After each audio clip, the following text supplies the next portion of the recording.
Yo, what's up, everybody? It's Kian from Naus. Today, we're doing Episode 4 of the cEDH podcast, The Color Pie.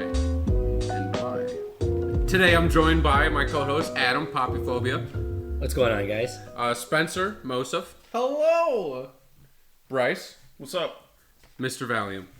I'm going to be moving to Upkeep and discussing our results about the Midwest Gaming Classic. It was a single round elimination cEDH tournament, or single elimination cEDH tournament. Kevin won the whole thing. He won a Wheel of Fortune. Adam, do you have any thoughts about that? I have a few thoughts. Were you hurt emotionally and physically? When I was bounced in the first round by Kevin, Yeah, he was damaged. I was damaged. I was mentally damaged, Okay. physically, emotionally. But it was a good tournament. It was a good turnout. Bryce made top 8. Me and you got bounced in the first round. Bounced. And, Plus the Storm bad card. Don't play it. Yeah, and Kevin and Kevin won the whole thing. So that was really cool. Yeah. Hopefully next year we'll get even more people to show up, and we're going to try to work towards making it a 2-day event and not just a single elimination tournament. Yeah, correct. Yeah, I would have won. I missed out. Fiance took me away. Couldn't win it. Just a couple more things. The Major League Commander round 2 was today, Saturday. We're recording on May 14th. So round 2 was today. If you guys have any interest, check it out. Yeah, that's run by Callahan at the Mind Sculptors. Major League Commander. It's a cool event with a ton of content creators that are playing cEDH together. And it's really fun if you want to consume some more cEDH content. None of us are playing in it this year, but hopefully next year. Hopefully next year. A few of us will be in it. Yes, sir. And then we are on Spotify now. So this episode, along with our other 3, will be on Spotify. Yeah, please check us out. For all of you that can't utilize YouTube, Spotify is a great way to listen to us when you're at work, on your way to work, in the car. It's definitely better than the music you listen to. So Valid. Valid. Very based point. Bro, that's pretty. Yeah, dude, it's pretty based. Yeah, just like before we get into the color pie and why, I think Bryce, you wanted to bring up like a couple talking points to kind of get us into the mindset. Yeah, so the second you brought up this podcast idea of talking about the color pie and each color individually, the first thing that came to my mind is like, okay, if someone says Chain of Vapor is the best blue card ever, you definitely want some context on that. It's like, okay, why do you say that it's the best card? So I brought up some simple things to help kind of group cards into categories. And then I'm going to ask you guys, why and how do you evaluate your cards when you're thinking of, oh, should this go in my deck? Why do I rank this card higher than others? And just kind of get your idea of how you go about it. Because like if you're a stacks player, Rule Law is going to be high on your list than maybe, I don't know, Silence, which is more for combo players. Just throwing out some examples in white. So some of the brackets that I have here are cards that win you the game. They help you get your win the game card. The play percent of the card in the format overall. They help you stop your opponent by default, helping you win the game. And cards that protect you if you're trying to win the game. Okay. So going around the table here, right? What cards do you value and why do you value this style of card over other kinds of cards? Me personally, I'm all about those I win the game card, and secondarily, I'm all about those cards that help me protect my win. Everything else I put on a secondary of just trying to round out my deck so I'm not as glass cannon. Kian, start with you. I kind of have the same viewpoint as you. You know, like we're both like combo players, so we both kind of like go from the same mindset of like when we evaluate a card, we kind of look at it and we're like, how does this card either help me win the game or it helps me protect my win? Yeah. Or win the game in general. Like that's the A, B, and C that you're looking for in a card. We play super combo heavy, and it's like if you're not doing one of those two things, you're slowing down your deck, and that's the mindset you have to go into. Correct. And like that's basically how like it's plain and simple. That's how I evaluate cards. Like I know, like that's the mindset I'm in now. I know how like Adam will have a different mindset because he's like he thinks as like a different player. I'm more like he's more stacksy. Yeah, I'm like more like okay, this helps me get this. I can tutor for this. This helps me win. but it doesn't do enough because I can't protect my own win. You know, yeah. Yeah, So for me, I definitely evaluate cards on a much different level than you guys do. But you guys are big into combo and big into like, I wouldn't say like Storm, but you guys. I like Storm. Your cards either like win the game, protect how you win the game, or help you win the game faster. Yep. Yeah. And you guys have some win more cards that you play a lot, and it makes sense for your type of play style. For me, I am big into cards that impact the game in some type of way. So the card doesn't have to inherently win me the game, but if it makes an impact on the game as soon as it hits the table, that's a card that I value very highly, right? Yeah. Like Thassa's Oracle is a card that can win you the game, but its game impact outside of that is non-existent. It's very minimal. null. Yeah. There's very little game impact. You don't play it for a bad intuition. Bro, you're Yeah, right. Not intuition, but So like It's worse than Scry. it's like so like when I there's certain cards that I would value differently based on that type of aspect. So something like a Rule of Law impacts the game as soon as it hits the board Yes. because it stops a lot of pieces or combos or things that progress other players' game states. In the same kind of respect, I also value assemblers and tutors very highly. Yeah. So things like obviously like with tutors, you think of like a demonic tutor and a vampiric tutor, things that like can grab you with the pieces that you need, but also like combo assemblers. So things like intuition, things like a recruiter or spell seeker, things that can win the game by themselves by assembling your combo as Yeah. opposed to just helping you get to where you need to get to. They can win the game as soon as they impact the board immediately. Yeah. Those cards that can assemble your pieces together. And like as an example, right? Just going through my mind here. Intuition, you can make it so it's deterministic in a way. It Yes. doesn't say I win the game, but it almost does because you can assemble a win by picking 3 cards. exactly. Like a demonic tutor If you're in one. is a good card because it can get you a card that you need. But an intuition, given the right setup in your deck. you will win as soon as it hits the board. And you can do intuition lines outside of white that are still good. You could do, if you have like a Tainted Pact or one of the Forbidden Tutors in hand, you could do a Reanimate Thassa's Oracle. But not as deterministic as white. Yeah. Yes. Savine's White just- is Savine's makes Savine's it is really deterministic, but there are deterministic combos that exist outside of it.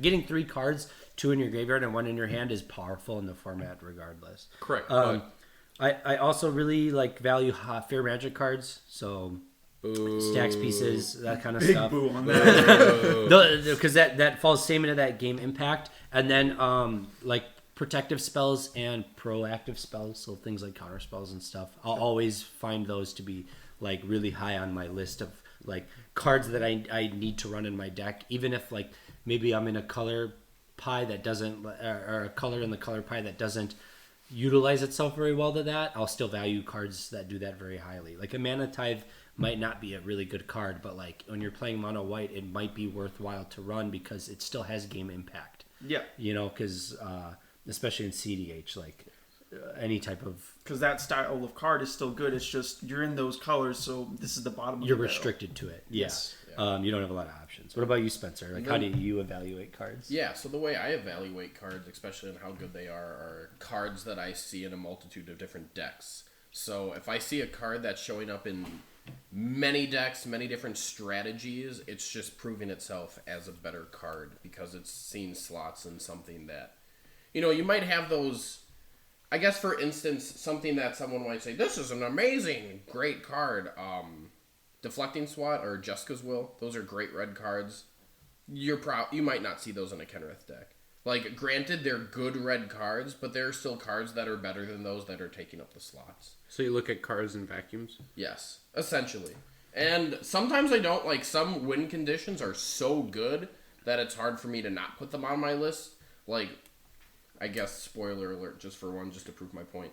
Underworld Breach, it is a value play as well as a combo piece. It has multiple different uses within the format, and it's hard for me to say, oh, I can't just not put it on the list because it's such an excellent card. True. Yeah, no, that makes really good sense. Like when you when you evaluate a deck, I think you have to look at it in a vacuum. And when you're picking cards, you almost need to. And like in the same respect that you brought up, like Thassa's Oracle wins you the game. It's a great card.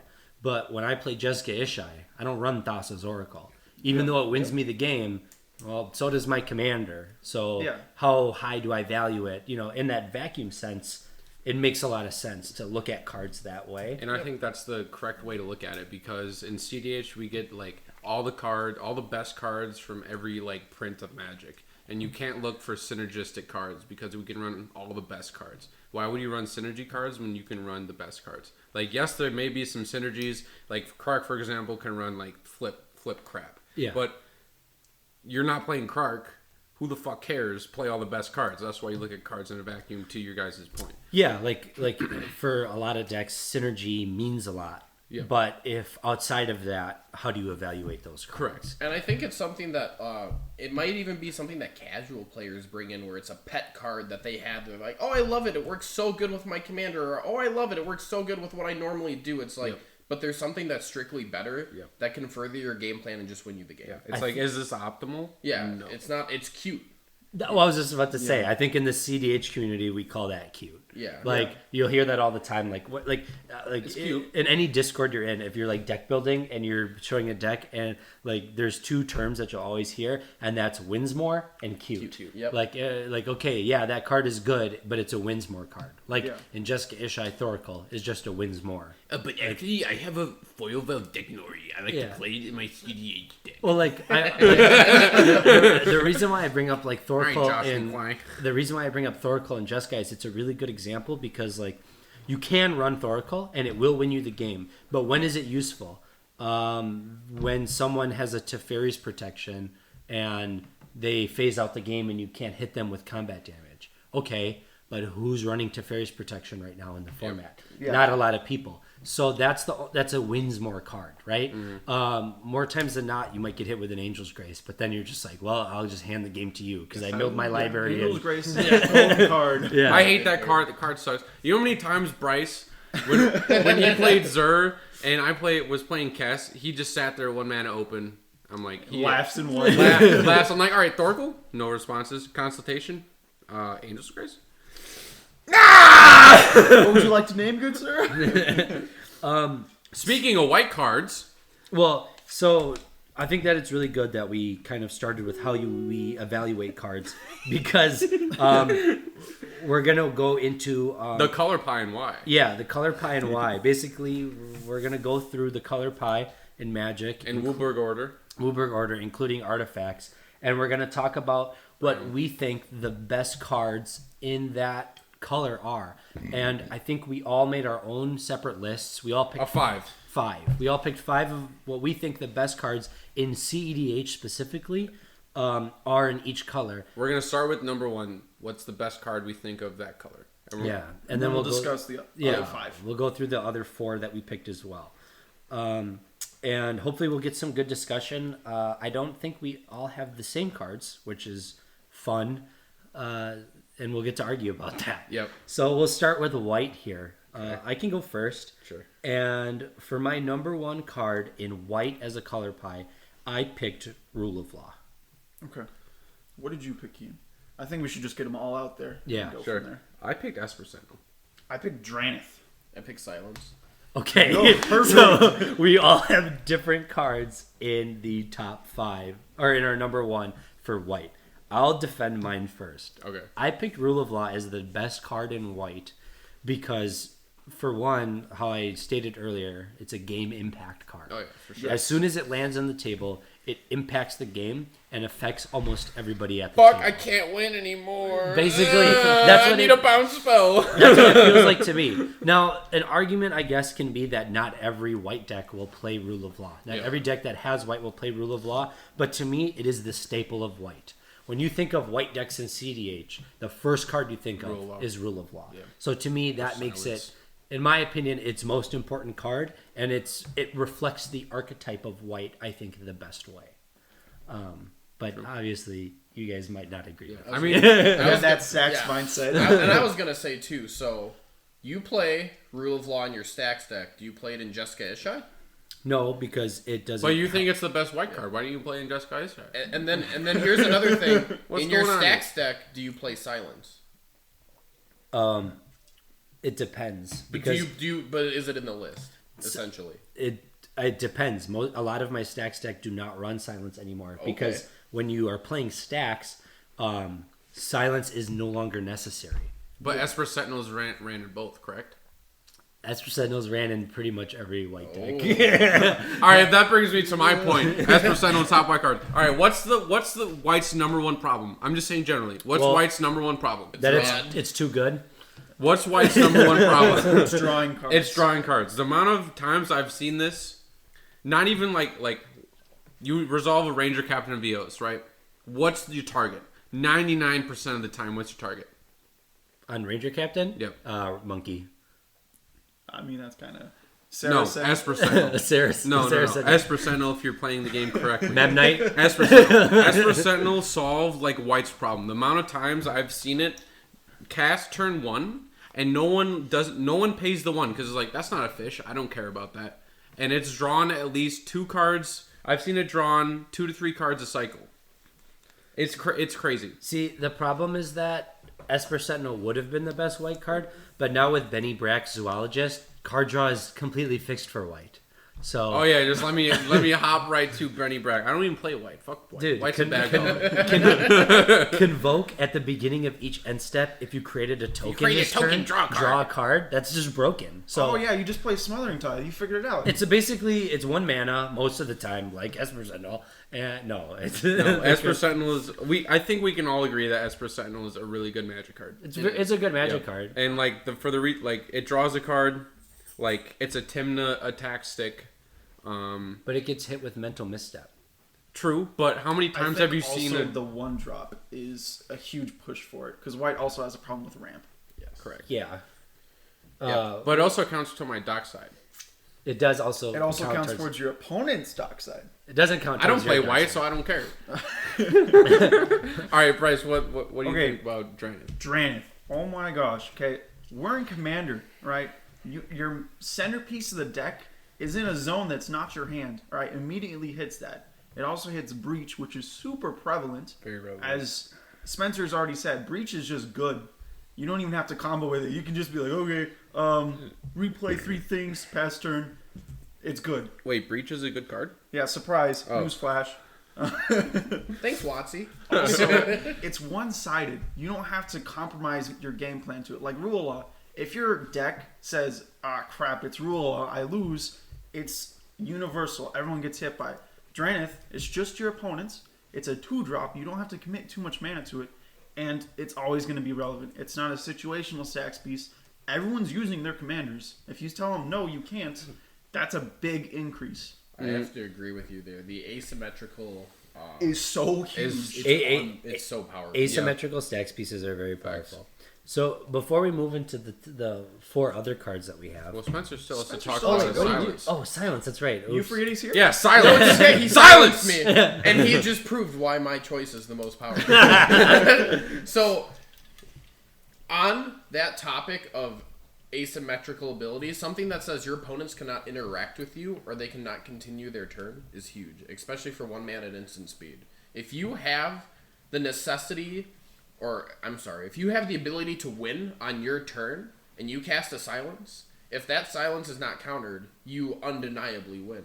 If your opponents are going to win on their turn, they cast a breach and you respond with a silence, that wonderful card that we were just talking about, how amazing it is gone at the end phase.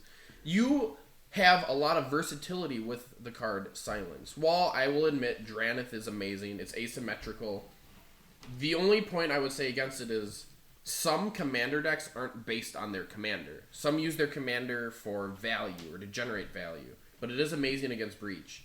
But also, as we previously said about Rule of Law, certain decks have to be able to play around Rule of Law and able to use it. The one that I think I'm losing to is Esper Sentinel because, you play Esper Sentinel if you're in white, and that's hard to say. But I feel like most decks in white should also probably play Silence. I will say that 90% of the time, though, Silence is a dead draw. If you are not winning the game, or preventing someone to win the game, silence is a dead card in your hand. But if you're not, shouldn't you always be in a position where you can prevent someone to then not win the game, though, because you have the silence? I mean, what type of Magic are you playing, though? Are you playing... cEDH? Well, that's obviously... but I'm saying, like, is your goal to just control the table, or is your goal to win the game? Because that greatly impacts silence's importance. I think it also depends on the card. So, like, if you're silencing and someone played, like, an Naus or a Breach, that card is designed to lead up into more cards. It's going to be impactful. But if you hit, like, a Protein Hulk, they're not trying to cast more spells after that normally. They're like, all right, combo... Yeah. It's not going to do anything. It's not a true counterspell in that way, that it just kind of full stops them. Yeah, and I guess to that point, too, silence would need more backup. So to have silence and then counterspells, so to use silence and then use your own counterspells so they can't be stopped, but that requires more cards. So in I think silence is mainly proactive, and it has the utility of being reactive. That makes sense. Which proactive, it's chef's kiss. The fact that it can be both is why it's a good card. Yes. So... Now that you said your piece, before we move into the top 4, or the remaining 4, is there a card that was in everyone's number 1 that you did not have on your list? I do not have Esper... Oh, wait. I do not have Esper Sentinel. I have Esper Sentinel. I do not have your Deafening Silence. I had Rule of Law. I don't have Dranith. I don't have Dranith either. I have Dranith. Okay, if you had the opportunity to swap it into your top 5, would you ever take someone's pick that's on the table right now? I'd take Dranith. I would take Dranith, and I would swap out one of my 4. Yeah. Okay. Because personally, I think Esper Sentinel is good. I don't think it's... I would not take it out of my top I think 5. Esper Sentinel is in the top 5. I would take out Silence, and I would put Dranith. The only reason why your opinion sucks. The only reason why is because silence exists in many different forms that are better than silence. If you're playing proactively, you can just play Grand Abolisher, and it's a silence that sticks around for the entire game. And if you're playing reactively, you can play Ranger Captain that also gains you card advantage when you play it. I have Abolisher as my 3rd. Yeah, I don't have Abolisher on my list. I think it's too bunk. But I think it's better than silence in a proactive I have form. Abolisher as 3, but the reason I had them under silence is they're 2 white pips and then 2 white pips and a colorless, where it's like white pips are not something I want to see. Well, and that comes into card evaluation. Yeah, Like how you evaluate. I think Abolisher also hitting abilities is crazy. Do you guys just want to go into the other 4 then? Because Yeah. we're already kind of talking about it. Yeah. So next up is blue. No. The other 4 in white that you have. Oh, fuck. Yeah. Just say your 4 and we'll see if we missed anything. All right, so I have Esper Sentinel, Rule Law, Grand Abolisher, Silence, Sarah Ascendant. Really? Sarah Sarah Ascendant. Ascendant. Interesting. All right. I'm an Adnos player. I get bonked for like 12, okay? All right. I have Silence, Grand Abolisher, Rule of Law, Swords, and Dranith. Swords. That's Wow. a good Oh, one. Swords That's is a good. good one. You Swords literally dang near have the same list as me, just in different ways. I have Silence, Esper Sentinel, Grand Abolisher, Dranith, Swords to Plowshares.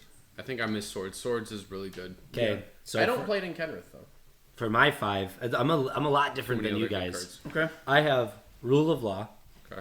Silence. Okay. Even though, in hindsight, I maybe wouldn't do Silence anymore. But Rule of Law, Silence, Enlightened Tutor, Savine's Reclamation, and Okay. Esper Sentinel. Valid. Okay.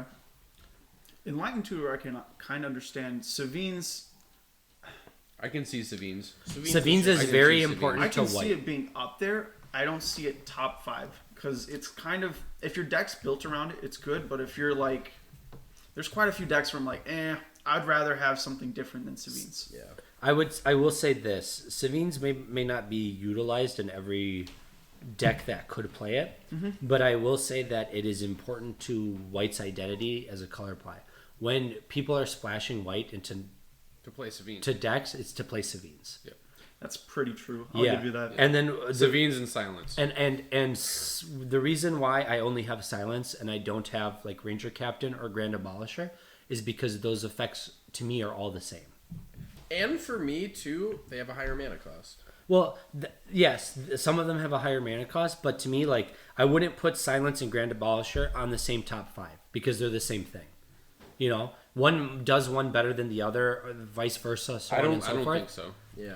I would put them on the same list. I would put See, them on the that's same what I list. See, I find Silence, Grand Abolisher, and Ranger Captain of Eos silence effects. Yes. They all stop your opponents from playing spells. To me, I would rather see another card in a different subtype, which is why like Rule of Law to me is more impactful than a Ranger or than a Grand Abolisher, right? So like if you value Silence, then what is more important than at that point, Grand Abolisher or Rule of Law? That's how I evaluated this color. See, that's interesting too, because when I'm evaluating white, one of the only few things that I like about the color is the fact that I can tell people, no, you can't cast spells, get out of my face. So, I guess in that instant, like, for what you're saying, that makes sense. Because you're saying, no, to me these do the same things, but me as someone who doesn't traditionally play heavier white decks, the thing that I gravitate towards more is saying that you cannot interact with me. So Yeah. I have more of them on that list. That's how I look at I've been for white specifically, I've been talking a lot with Charles, the mono white guy, and he kind of makes a really broad perspective on the color white. And one of his big proponents with the color is that there's a lot of layers to the color, and understanding the layers helps you understand how you evaluate the cards in the color.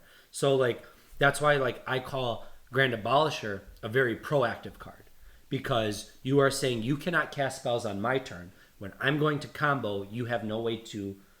It's my turn. It's my turn. Yes.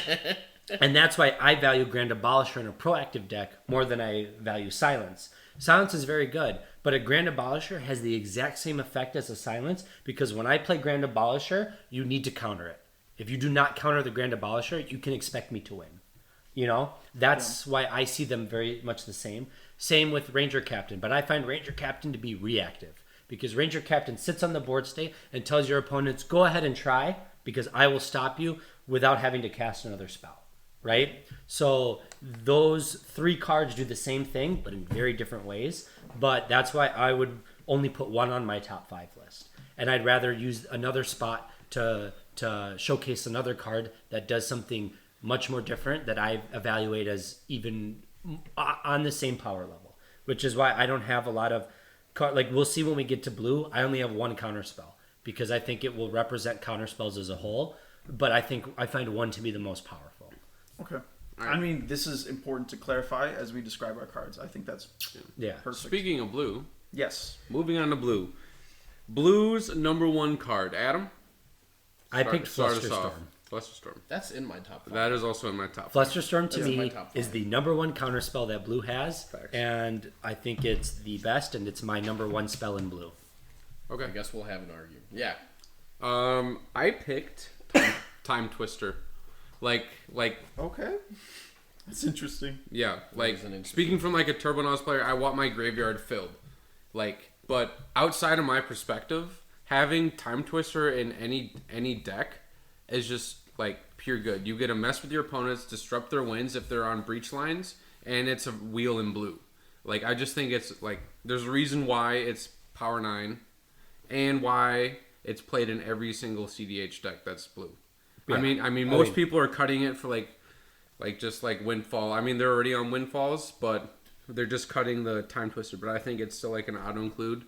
And like it was a very tough between Time Twister and another card I'll mention. It was like, you know, a toss up, a coin flip. So Bryce? I picked Thoracle. I feel like it's so format warping. It is so defining of if you have blue in your color identity. Like, if you have blue and pick one or two more colors, you're probably on Thoracle if you have black. Or if you have some way of flipping your deck, Thoracle slots in your deck like bread and butter. that was a coin flip for me. Time Twister or Thoracle? Thoracle Time was in Twister my or top Thoracle? Mine was Force of Will. Force Will, really? Force of Will. Four different ones again. Can you tell I played Legacy? Two for one of yourself for a spell in CD? It is the only spell in the game that if someone is going to win turn 1, it is that and Force of Negation, but Force of Will also has the ability to Sir, use I in can your pack the negation that. You can, but You will Pact of also Negation lose. says I got if Siphon. you don't have that 5 mana at your next upkeep, you lose. Force of Will is the one card that turn 0, if someone is trying to go off, it's the only spell in the game besides Force of Negation that says no, but at the same point, Force of Negation cannot be used on your turn to protect your own combo. True. I will say that Force of Will is regarded to as probably the most famous counterspell, especially in our format. It's probably the famous counterspell. But I think as more cards get printed and as time goes on, I don't think it'll ever be pushed out of the format, but I think its power level decreases slightly with every big set that comes out. See, and I'm almost on the disagreement because as decks get faster, more efficient, and more powerful, the chances for someone to win turn 1 increases more.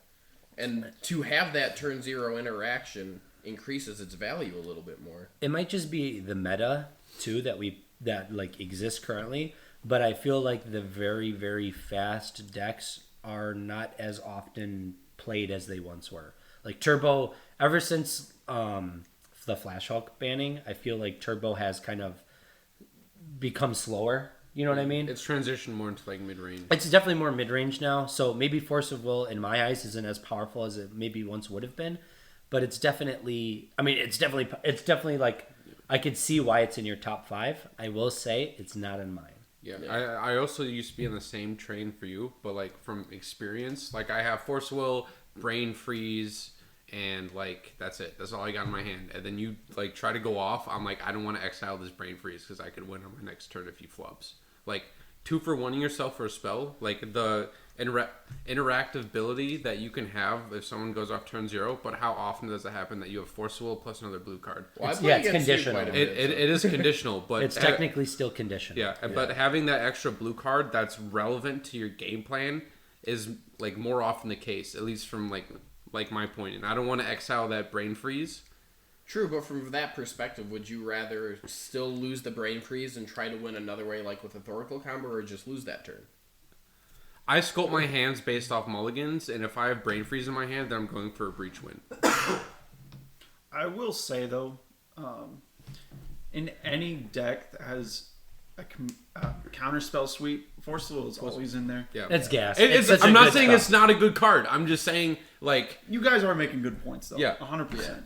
Oh, absolutely. I just value, like, when I think of counterspells... It's Flusterstorm. Whenever, even though it doesn't hit, like, creatures, I find it to still be the best counterspell that exists. It is in my top 5. Flusterstorm is in my It's a game warping counterspell. Like, you could have 10 spells on the stack, and you throw down a Flusterstorm and just say, I'll wipe the whole stack, or only keep the spells I want to resolve. Yep. My favorite thing to do with a Flusterstorm is counter everything but a Swan Song, so I still get the 2/2 bird.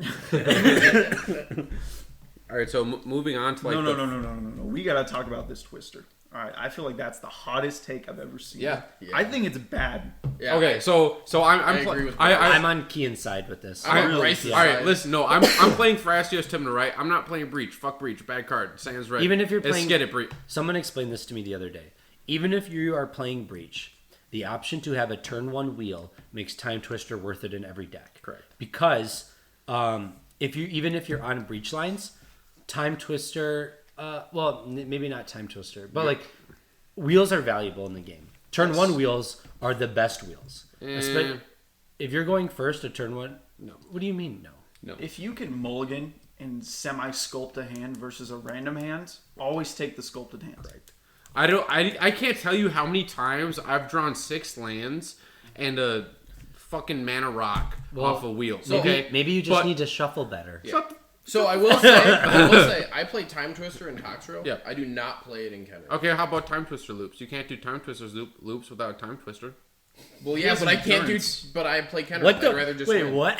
I can't do. You can't do Time Twister loops without Time Twister. I do Time Twister loops. Duh. in Toxtro. Thanks, Captain Obvious. Yeah, you're welcome, Sergeant Sarcasm. I think in blue, wheel effects make top 5 always. I think that having I understand the argument for wanting it. It's not even about the wheel effects. It's about impacting your opponent's graveyard. Because the graveyard is not, like, I would say the most important zone in cEDH. It's a wheel with upside. Correct. And it stops your opponent. Say I'm playing, like, I could be playing a Breach deck or whatever, and your opponent just goes, like, all right, Faithless Looting, pitch, like, for your example, pitch LED, and it, like, X card. It's like, okay, Mana Crypt, Island, Time Twister. Like, you could have had the win turn 2, but now I just disrupted your win. So what's your point in saying that So there's a zero argument that wheels are good. Yeah. Any way you look at it, Yeah. wheels are good. That's obvious. The point that I think is bad about it is the shuffle, right? Yeah. So say you're a turbo deck, right? Okay. You can rip it as early as possible and get that fresh new hand, right? Yeah. And you might mess with everyone else, but if you can, for mulliganing, right? If you can look at multiple hands and pick the one that you want versus getting a random one, mulliganing is always going to be better.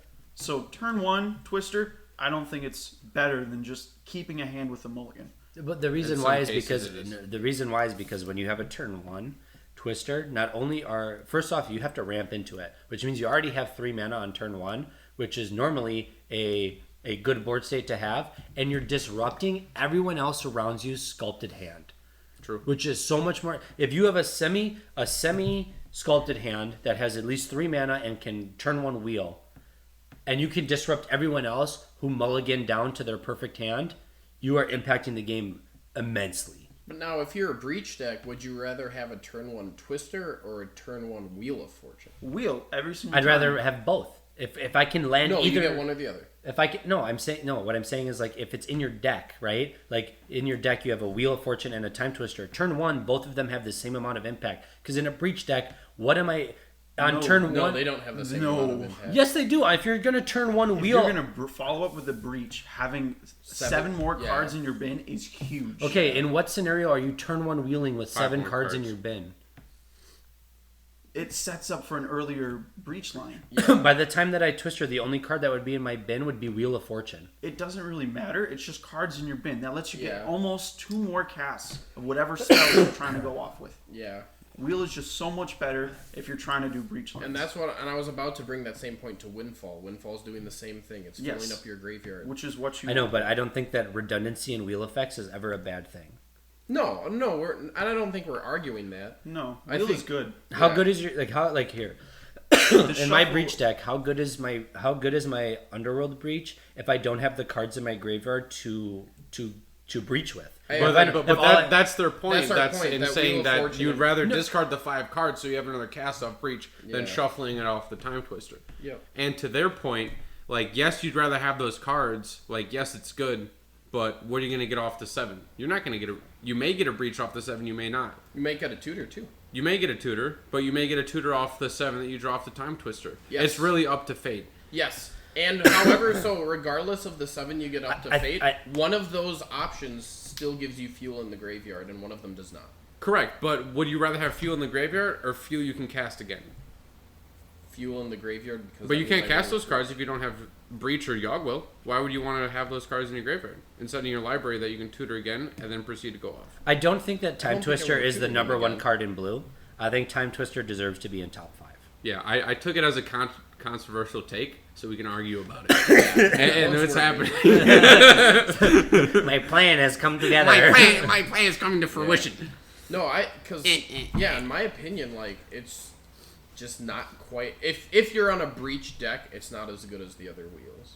Because the way I think that's inarguable. I think that if you're not in a breach deck, or if you're in Oh, a yeah, breach 'cause deck, 'cause I it's play not as Coxero. it's not as good as other wheels. I think that saying it's not, I don't think you can say it's not a good card. I No, think I'm that- not saying it's not a good. Yeah, card. I think that Time Twister has value, and I think it even has a place in breach decks. I think that I think a good player knows when to and when not to play it.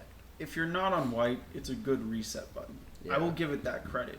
I just Correct. until breach is in your bin, it is strictly worse than just wheeling, in my opinion. And to that point too that you made, that even breach decks could play it, but they'll know when to and not to cast it. Knowing not to cast it means you're drawing a dead card. This is true. Back and pitch There's- off Force Will. Hey, the number 1 card in blue. There's a lot. I mean, that argument makes sense, but there's also a lot of cards in the game that when they're not useful, they're dead cards. Correct. Underworld Breach without a graveyard is a dead card. Yeah. Without a graveyard, yes. Yeah. So Thassa's Oracle without a consultation is a dead card. Yeah. There's a lot of cards in the game that you play that are dead cards. But those are win conditions. They are. Time Twister is also a win condition. It can be, yes. You know what I mean? So like all these cards, like a lot of them are dead if you know, Yeah. if you want to. I think both sides of us are going to die on this hill. So I think we should just move to our. All right, so Other top, picks. yeah, other 4 cards. Well, I had Flusterstorm, Time Twister, Intuition, Thoracle, Cyclonic Rift. Okay. I had Thoracle, Mystic Remora, Flusterstorm, Rift, and Intuition. I also didn't even have Time Twister in my top 5. I had Force of Will, Mystic Remora, Mystical Tutor, Rhystic Study, and Flusterstorm. Some of my picks are wild. Holy crap! Like hearing this, I have number 1 Flusterstorm. Then I have Time Twister, Intuition, Gitaxian Probe, And now I'm on Adam's team. and Cyclonic Rift. No Rhystic Study, surprisingly. No Rhystic Study and no Mystic Remora. Bryce had Mystic Remora. I did too. No, I'm saying I didn't have Mystic Remora. Yeah, I didn't have Mystic but Remora. none of us picked Rhystic Study. I don't think I Rhystic picked Study. Rhystic Study. Did you? You Yeah. did? I picked Rhystic Study. Oh, what? I didn't hear that. Yeah, Rhystic Study is my number 4. Okay, Oh. so we had a lot in common. What were the hot picks? You had The Gitaxian Probe. Probe, you had Study, and what else? I had Forest. No, my hot pick that no one else said was Mystical Tutor. Mystical Tutor. Oh, Mystical Tutor. It gets that no. Mine was the Remora, and then Kian took a walk away for a second. But okay, let's start with Get Probe. Yeah. So, I think that cantrips have a place in cEDH. I don't think that they are. Absolutely. I don't think that they are the best, but they have a place. And I think that when you look at cantrips in blue, every deck runs one cantrip, and that cantrip is always Gitaxian. It is unquestionably the best cantrip in the game. I don't think there is a blue deck out there that doesn't run Git Probe. It's essentially a free card. It is a free card, and not only is it a free card, but it is a free card that gives you game information. Yes. And I think that knowing what's in your opponent's hand is probably one of the most important things that you can have in cEDH. If everybody played, But what if you pick wrong? it happens, but you know that that player is now a dead player in the But game. it's not in. I don't think it's worth a top 5 slot. I will agree with Adam. I think it's totally worth the top Then why is it not in your top 5 slot? because I'm stupid. Well, I don't have I don't have Mystic Remora in my top 5 slot, but I also. Yeah. but that's because just at the time when I made this list, I didn't consider Mystic Remora. I think people play around fish. I think Rhystic Study is honestly a bad card. I think people pay the I one. think That's a I hot think take. people That's pay a the. I am with you in that hot Yeah. take. I I do think not people- like it. I do not like Rhystic Study. It's 3 mana. It people will argue it has impact as soon as it hits the table, but I think it's the easiest draw spell to play around. Yeah. Yeah. When it comes to winning the game, if you're a storm deck and you have to cast 100 spells to win the game, okay, sure, maybe it's not the best I'm card looking for that anymore. Red Blast to get rid of that shit. Yeah, but otherwise, Or I missed the I Red think Blast in my it doesn't graveyard. it doesn't change the game. At least in like the current meta, everybody's got the 1 now. Yeah. Like that's what it seems like. I will- Nobody's got the 4, but everybody's got the 1. I will agree that Rhystic Study does seem less and less powerful, especially when I play. Because I'm like, do you pay the 1? They're like, of course Yeah. I pay the 1. I'm like, great. Dude, I hate that. Everybody pays the one. I'm like, I just The only want- time I don't pay the 1 is when I know I'm losing the game and I don't care anymore. I'm like, no, I'm not paying that shit. Fucking draw your What are you card. talking about? You don't pay I your already cast taxes. Silence and Resolve, alright? Draw as many as you want. You don't pay your taxes, sir. Hey, let's not get into that. I would say if I could replace my Rhystic Study with Gitaxian Probe and team up with Adam on this, I totally would. I will say I did forget my other controversial pick. I did put Intuition in my top 5. I have Intuition. I also put Intuition. Oh, then it's not controversial. I did not. It's an assembler. It It's is an assembler. It's a an three. assembler in decks that use it. Not even that. It's a 3-piece tutor. Hey, this guy's gonna win the game. Okay, here's my intuition. I'm gonna pick the other player that doesn't want to lose. I don't think you can switch it in as many decks as the other cards we've been talking about. Correct.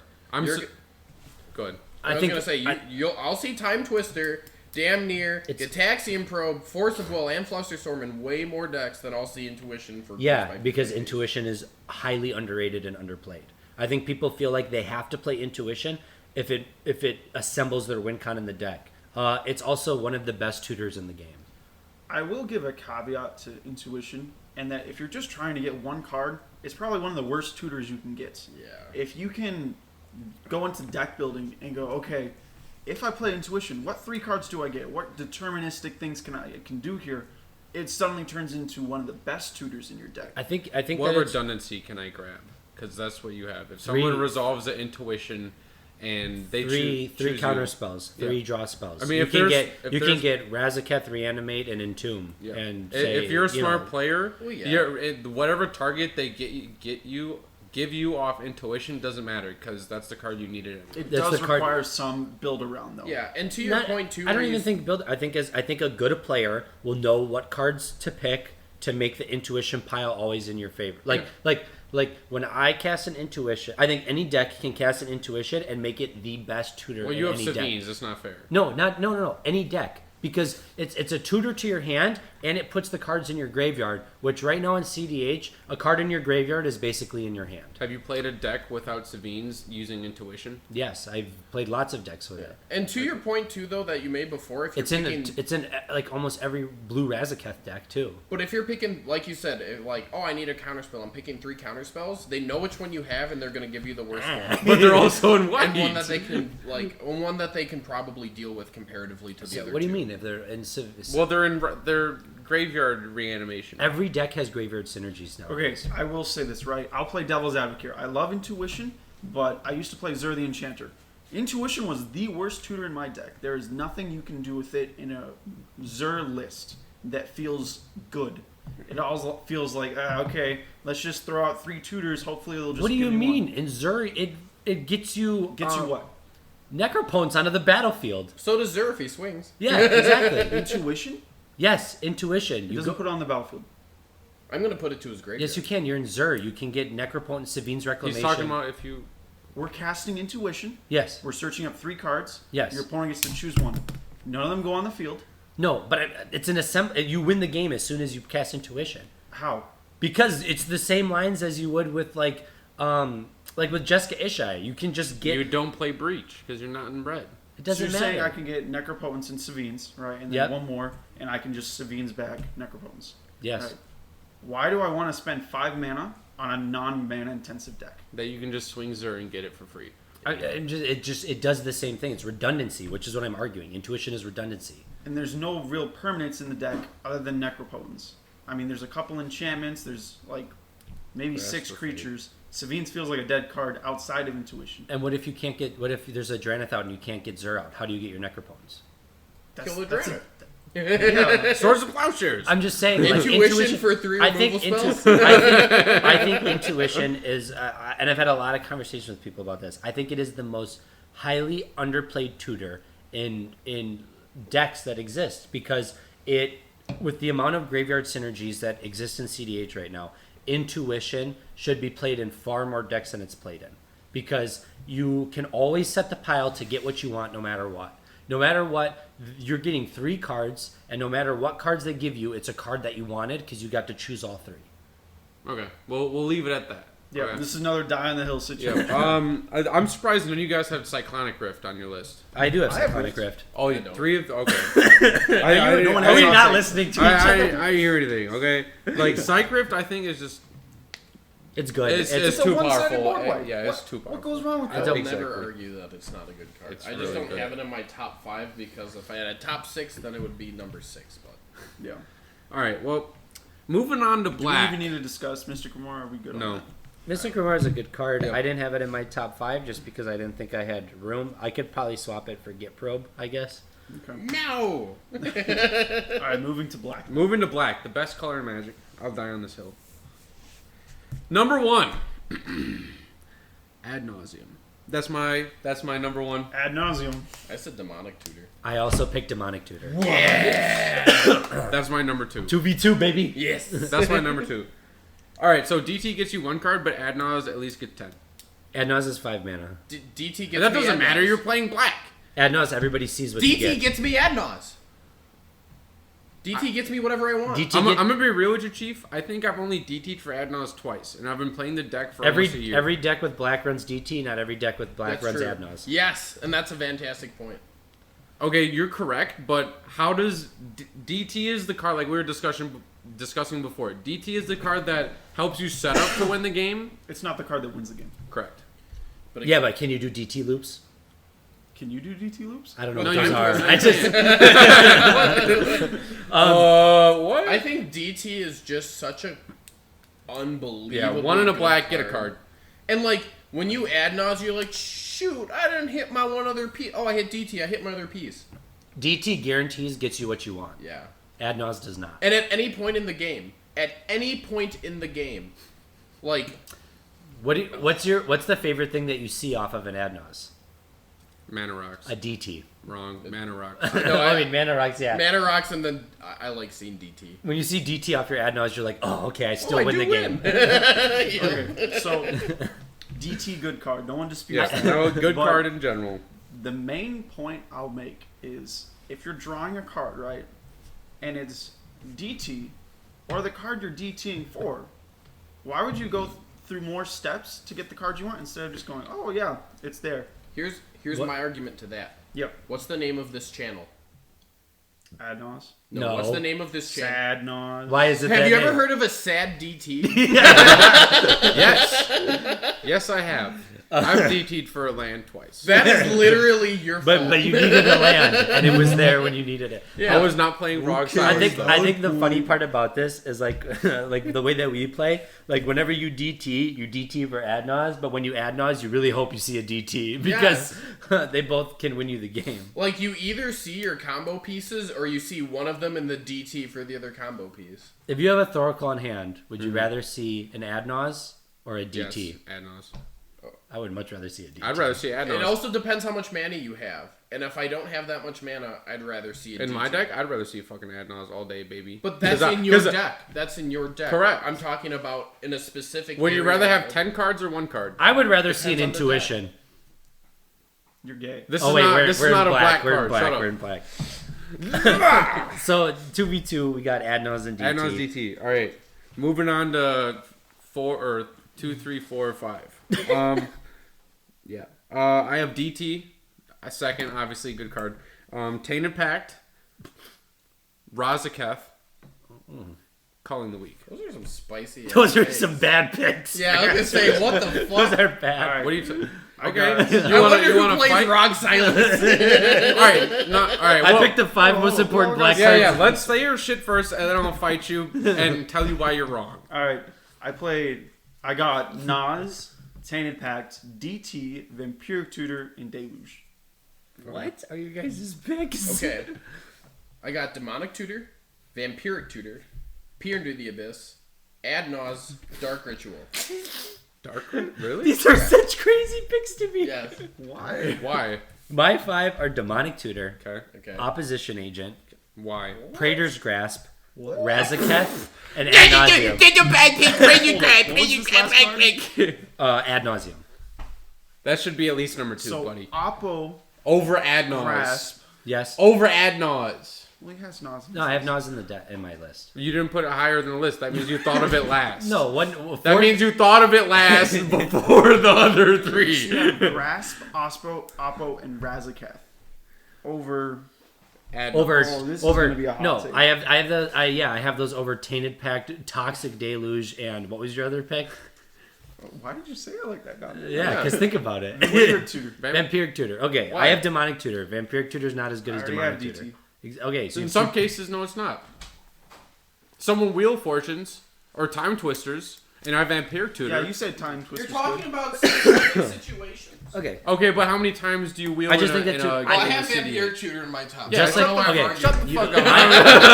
I've already What are you explained. arguing with me? You're right. I already explained in my list of evaluations that you won't see me have 2 cards that have the same effect. So Demonic Tutor and Vampiric Tutor are the same effect to me. So I'm always going to rank Demonic Tutor higher than Vampiric Tutor. And I agree with that. So that's why I'm not. That's why Vamp Tutor is not in my list. Okay. Opposition Agent, huge game impact as soon as it lands. Yep. It's already better than Aven Mind Sensor, and not only that, but it's card advantage for you.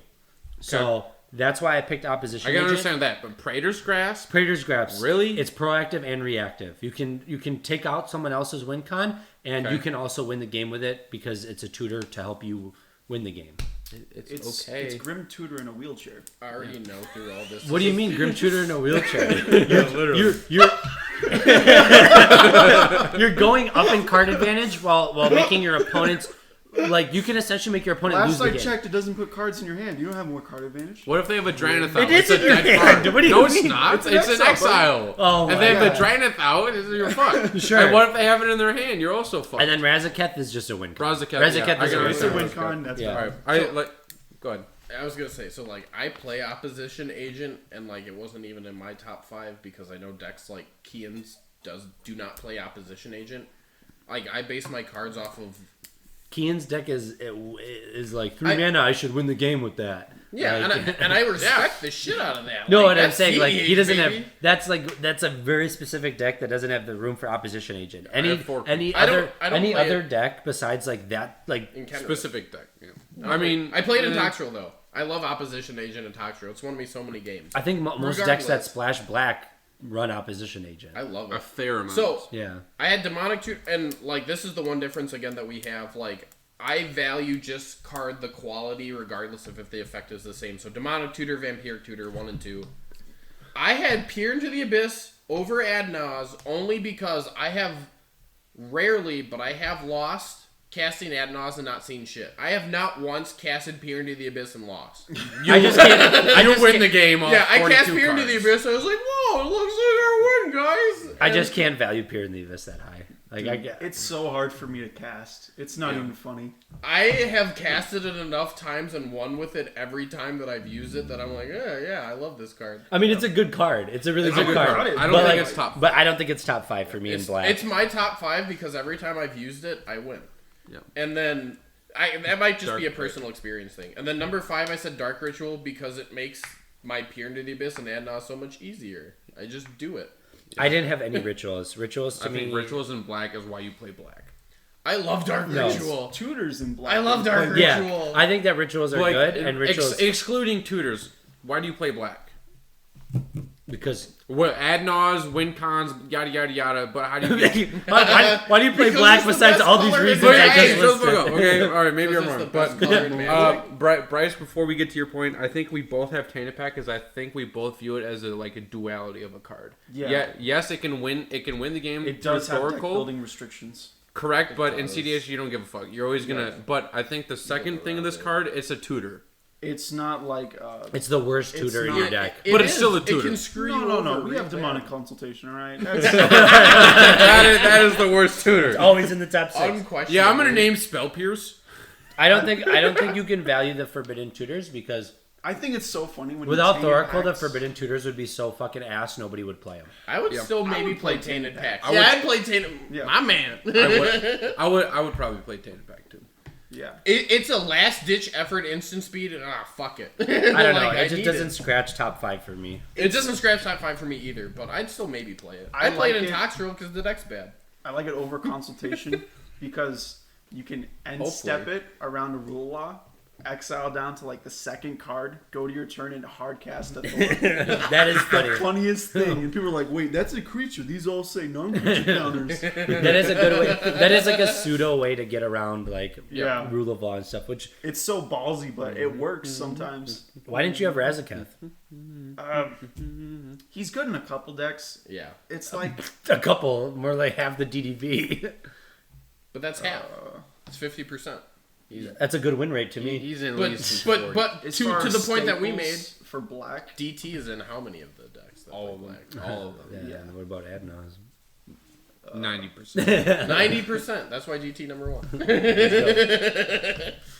I think my only hot take compared to you guys was Deluge, which I mean, I It's a like board paying wipe. for. You like board wipes, but that's because we have a. I don't run it, but I like it a lot in black. I like Meat Hook. Well, Massacre damn. better. Well, damn. That's multicolored. I think my hot take was so I had Culling the Adnaz, Yeah. DT, Tainted Actually. Pact, Razaketh, Calling the Weak. Calling the week is Like- a hot take. Not only is it a ritual, it's a conditional ritual. Yeah. Very But- traditional But version. You literally. you're- but you play dudes. You have Monkey, like S Oh, we're percent. playing dudes now. Shut up, I brought. See, that's the point. But like, You're The- playing dudes now. but it doesn't matter. Like It the does. it does. It doesn't the mo- matter now. Why? Why doesn't it All right, matter? are you not playing dudes in any deck that you play? No. Are you playing like Esper Sentinel, Ravagan. Why do I want to sacrifice? Ravagate? Monkey. You can play Hold Monkey. up. You have Right Vampire back in Tutor, there. yeah? No, You don't have Vampire. I have Calling the Week over Vampiric Tutor. I think the ability to go from Savage. I think the ability to go from 1 mana to 4. Okay, so if we're That's assuming we're playing dudes, why aren't you putting Diabolic Intent in there? I have DT. DT is a strictly better tutor. You said DT is good. Yeah. And you're assuming we have dudes. It's just another DT. Yeah, Yeah, so you yeah, have two DTs. DTs. But I already have DT. Why would I need a But you're playing strictly dudes. worse tutor? because But you're it's playing DT number dudes. 3, so it'd be. But I'd one rather ad Naus for you. I'd rather have mana Oh. than another tutor. I just don't like ritual. I don't think rituals make the top 5 for me. I mean, I get it; I they're think it's important. a staple of the color, but not a staple of like the top 5. I'm with Yeah. Kian that I love my rituals, but Dark Ritual to me seems more It's a universal. Well, not just that; it seems more universally playable than something that requires a creature on board already. Because there's a lot of decks in cEDH that are like, fuck creatures, I don't need them.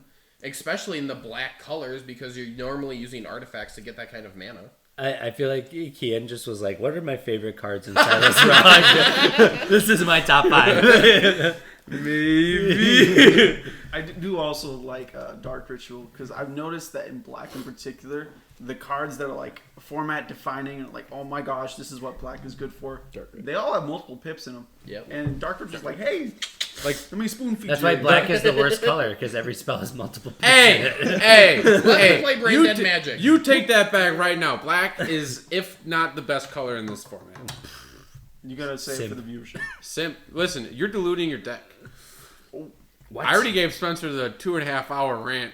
Listen, About mono black. we went to that 2.5 hour run of diluting decks, and I fell into mono red as the best. So. Yep. What? All right. Well, speaking of red, Oh, we're moving on to red, boys. All right, top card, Dockside Extortionist. I don't care. That was quick. yeah. Dockside. All right. Peak the Listen, audio. Darkside Train. Listen, Dockside, but Dockside doesn't make you win. Listen, if you play a Dockside for like 8, okay, you win. It doesn't matter. You have 8 treasures in the game. If someone doesn't have a Null Rod out or any effects, like, what's the card that your artifacts enter tapped? Like Root Maze, but what's the white one you play? Oh, Kismet. Kismet, yeah. Kismet and or Aura of Silence. Or a silent. Or that's 2 more. That doesn't matter. because there's 2 more. Stony Silence? no, No, that's you can't have. Blind Obedience. Blind Obedience, yeah, that's the one. Yeah. Yeah. If you don't have that, like, Dockside just wins games. No one can deny the fact that Dockside wins games. It's an enabler, and that's why a lot of people in Reddit, like, you can't have, like, when Dockside got printed with Cloudstone Are Curio. you gonna let us say our number No. 1 cards? I'm explaining my card. And I'm going to die on this hill because most of you guys have Dockside as number 1, so I'll just say it generally as a blanket. Do you have Dock Size number 1? My 1 through 5 is Godo, so. Alright, so like the Dockside enabled so many more cEDH decks just to win. Yeah. That's my piece. Pass the turn. Okay, what was your number 1, Brace? Also, Pass priority. Darkside, Okay. I brought it up before in cEDH. It's a situation of who has more mana. They probably win. Darkside says, hey, you have more mana. Okay, so. Yeah. 2 mana, add 6. My tier Okay. 0 choice is Godo, but yeah, my number 1 is also Dockside. Okay, my number 1 is Underworld Breach. Okay. That was. Okay, That's a good my choice, number too. 2. Yeah, The that's reason my- why I picked Underworld Breach number 1 is because Dockside could get banned tomorrow and the metagame would barely change. But my question is your. Reach can get banned tomorrow. And the metagame would heavily change. I know, but what I'm saying is like Dockside is a Back to card the that's Underworld, baby. on the radar for getting banned, Yep. and they could get rid of it in cEDH and nobody would cry. Is- Because there's barely. I would. I There's- would, shed I would many cry. I mean, tears. what I mean is like if Dockside gets banned tomorrow, Blue Farm isn't all of a sudden a bad deck. If Dockside gets banned tomorrow, Jessica Ishai isn't a bad deck.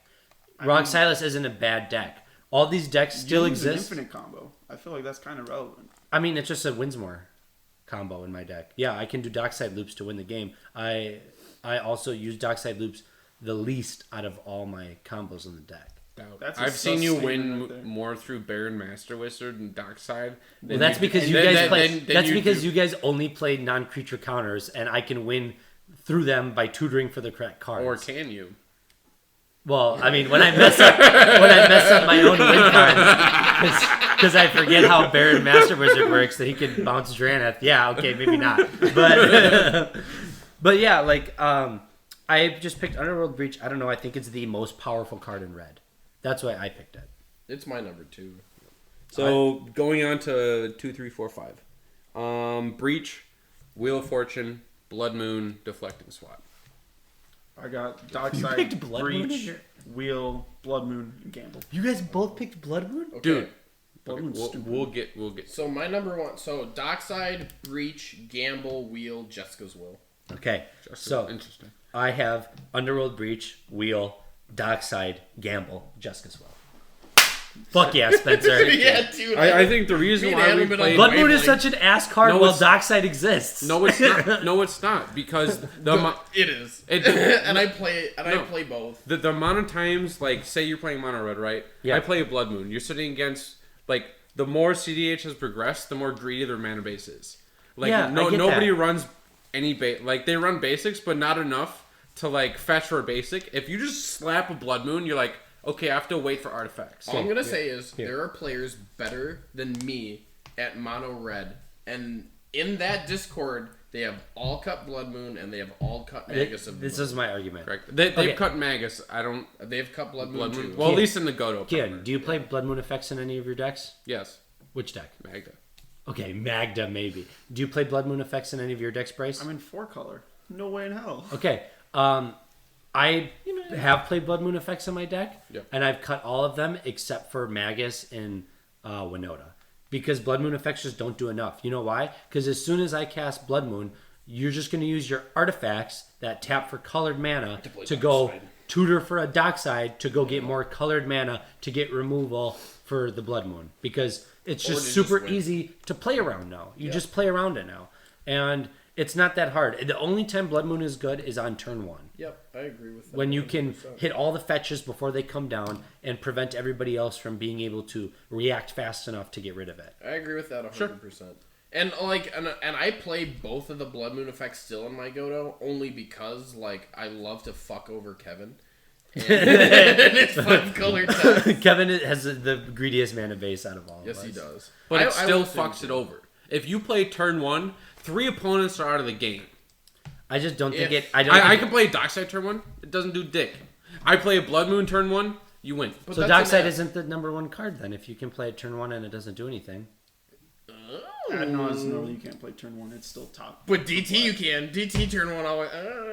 Yeah. No, if you play, Adnaz turn if you 1. play Adnaz turn 1, it does do something. What But he's back saying to is if like... You can. Yeah, what he's saying is like, I can play Dockside turn 1, it doesn't do anything. And I'm like, yeah, which is why it's not your number 1 card. It is You my can number wheel. 1. I know, turn I'm one saying and it shouldn't be. It What are you talking about? should be Underworld Breach. Okay, I'm gonna play Breach turn 1 with no cards in bin. Pass the turn. Sack Breach. Okay. That's your number Yeah. 1 card. And guess what? Now What? turn 2, I Sabine's Wreck It, and now I can win the game. Yeah, with 0 would cards you in do bin, that? except for Sabine's Reclamation. Yeah. It's a way to it's a way to protect. I'm trying to make a point, Spencer. trying to make a point. Yeah, your point's Was there invalid. did you guys have Jessica's Will? Yeah, I did. Why didn't you guys have Jessica's Will? I had Jessica's Will. Okay, so Blood Moon. The amount of games that it hits the table and people either don't have artifacts or like, oh, okay, I'm out of the game because they don't have a red spell to deal with the Blood Moon. Red doesn't deal with enchantments. I don't know if you guys noticed that. When Red are you does not deal playing? with When are you enchantments. playing Blood Moon outside of Mono Red? That's my question because Blood Moon also affects your shit, so you're hitting yourself too. So when is Blood Moon good if it's not in Mono Red? I'm not gonna lie, I was a savage. I played it in Kaikar. I played it in Jessica in my The Jessica. two Jeskai decks. I played it in my Jeskai control list, and it My was man. it hurt me more times than not because guess what? We're all affected the same amount, and with Yep. the amount of mana bases, like everybody's mana base is greedy unless you're monocolored. So tell me when you're playing Blood Moon outside of Mono Red. If you're a stack deck, right? Hear me out on this one, right? 10 times, no, what? Most of the time, it is half of the A plus B I win the game combo. Why wasn't Back to Basics in your blue top 5? I think Back to Basics sucks. It's just better Blood Moon. No. You get to still use your lands. Correct. You get one use out of them. Anyways, Blood Moon, it instantly shuts It's a off. blue permanent. Sorry to interrupt, but it's a blue permanent that you can Pyroblast. Yeah. Anyways, Blood Moon. I mean, it's- dice to removal is not a great argument. This is easily. It gonna is be a my good favorite argument episode. because it either gets countered on the stack or it dies to your Blood Moon that you have. To one very specific counterspell you're talking about. Okay, so I Yeah. can counter it with any other counter spell. Same with Blood Moon. Okay, so I was just making fun of that it dies for removal. Yeah, you take your removal. Yeah, all right, whatever. Anyways, Back to basics. Back to basics. for most decks, unless you have artifacts out or you're drawing them, you don't have a way out of it. The second you get the other half of this, which is any null rot effect, most decks crap their pants. They cannot play the game. Yeah, I just don't see a stack deck you play this in besides mono red. Like I played it in Blood Pod. Yeah. Okay, boomer. Well, Well, this was like 3 years ago. Like, if you go ahead and do deck building around it and put in the basics, and you know, hey, Blood Moon is a game plan, you just fetch up one of each basic so you have your colors. I will say, last time that I played Godo at one of the Slide Patch tournaments, Magus of the Moon put in heck of work that day. Yeah. I mean, it's a good card. To me, it Especially people on Tainted Pacts, people just don't play a lot That's of actually basics. miserable. Yes, true. But I will say, like, that's why Tin Pact isn't a top 5 card, and that's also why Blood Moon isn't either. I don't see how you can say Blood Moon's better than Jessica's Will. I like Justice Will. I think for certain decks, Justice Will is gas, but most of the time it just adds 3 red. I think Jessica's Will is No, more... get your commander out, loser. Well, not 3 red, but most of the time it'll add like an amount of red, and for you to choose if you don't have your commander out, which is most of the time if you're not playing Rog. Like for Rog, I'm gonna go like, all right, play Justice Will, IXL3, blah blah blah. But I don't want all that red. Which do you think Yeah, is but more guess what? universally playable? Which do you think is more universally playable? Yeah. But Blood Moon is more game impactful. Yes, this goes back Compared to to our Justice original Will winning the game. clarifications of what does this You don't card do for automatically your win off Justice deck. Will. Well, in Silas Rog, should. you do, No, I apparently. don't. Nope. Yeah, you Nope. just hit Pier every time, Nope. and then you win. No, I do off Godo. No, I don't. You win turn 1 every time you've casted Jessica's Will on turn 1.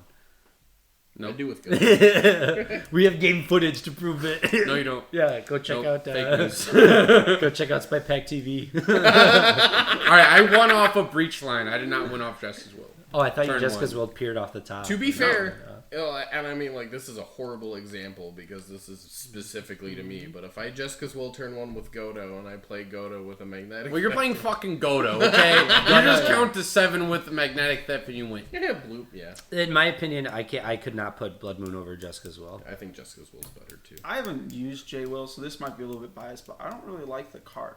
Like in the decks, like I say can my- loop J Will, which is why I love it because it's fucking. I sick. don't know what to do with the red. Like there's very few things that are pip intensive in red. Everything's pip intensive in the other colors. Like I get a whole bunch of red. It's like, all right, what colorless cost can I use this on? Isn't there a spell that you can? Strike. What's the permanent that you can filter mana through? Most of the time, you're just going to filter through a Striker Rich. But you don't play Striker Rich. I don't. I play Striker Rich, and I'm like, Yeah, you're like, oh, this is awesome. yeah. But No, most like, of the time, I don't isn't see there it a off Justice permanent Will. that you can put mana into to filter it into colored mana? Not that you No. really see in CDH. No, I know. I'm saying. Is I Probably know it, there's is, some who knows? that Kin decks play. I forget the name of it, but it's just like pay mana into it, and get it filters mana it out. into color. Filters it into blue. You just money launder your mana in there, and you're good. Yeah. Yeah. All right. I think we... Now to Cover the that now green. to our least played color. Green. Hey, I like green. Green's a good card. Trees and shit. I think we're going to argue Bitch. way less as this. All right, so number 1, Survival of the Fittest. Need I say more? Yes, because I put Birds of Paradise. You're a fucking idiot. I said Veil of Summer. I said Veil of Summer. That was a tie. It's The only- it's a strictly better silence. The only green card that we all named that's played in every deck that runs green is Birds of Paradise. Wrong. Summer's Veil. Or Veil. You don't even know how to pronounce it. How are you going to say it's the best Veil of card? Summer. Because it is the best card. It gets played in every green deck. Why would you not play Veil of Summer in green deck? Veil of Summer's not in my top 5. Well, But I don't play green, so that might be why. I Yeah. don't know. I mean, it's quantifiably a strictly better silence. Like Yep. it's stupid. It draws a card. Yeah, because silence is everything after it resolves. Is hey, you can't stop me. Veil is retroactive. Anything on the stack is suddenly uncounterable. Veil It of is Summer is hilarious. So stupid. I do agree. Survival is really good. It's in my top 5. It's pretty bomb. Birds though. Bop. Birds is my number 5. Birds is ramp. Birds is ramp. And Birds it's is not in- in my top 5. Birds is it's the best It's the dork in the game. Yes, True. it is. Yep. It is the best Unquestionably. Unless you want to Facts. count, what's the neg one? Devoted Druid? Devoted Druid. Unless you want to count that. Because That's 2 mana, though. It has infinite combos, though. True. Birds does not. But really only have- green. Yeah, it does. Untap combos. You're not playing Dramatic untapped reversal. birds. Ooh.